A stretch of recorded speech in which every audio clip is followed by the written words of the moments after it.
মানুষের এই জীবনটা আসলে একটা ঘোরের মতো, একটা ঘুমের মতো। যখন সে মারা যাবে, যখন আখিরাতের জীবন শুরু হচ্ছে, তখন সে জেগে ওঠে। এটা ভেবে চিন্তা করেন, আমরা যখন স্বপ্ন দেখি, স্বপ্নের মধ্যে তো অনেক কিছু হয়। স্বপ্নের মধ্যে যখন মানুষ কোনো বিপদ দেখে সে ভয় পায়, স্বপ্নের মধ্যে যখন ভালো কিছু হয় তখন সে খুশি হয়, এবং স্বপ্নের মধ্যে মনে হয় কত ঘটনা ঘটতেছে অনেক সময় নিয়ে।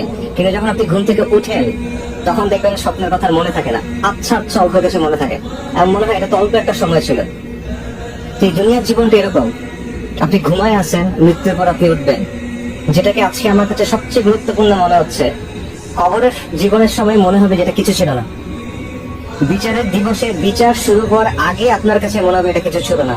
বিচার শুরু হয় নাই এখনো, জান্নাত জাহান্নামের জীবন এখনো শুরু হয় নাই। জাস্ট ইয়াউমুল কিয়ামতে বিচার শুরু হওয়ার আগের যে সময়টা, ওই সময়টাতে আপনার কাছে মনে হবে যে দুনিয়ার জীবন এটাতে একটা মুহূর্ত ছিল শুধু। কিন্তু এখন আমরা সবকিছু ভুলে এই জিনিসটা নিয়ে চিন্তা করতেছি শুধু।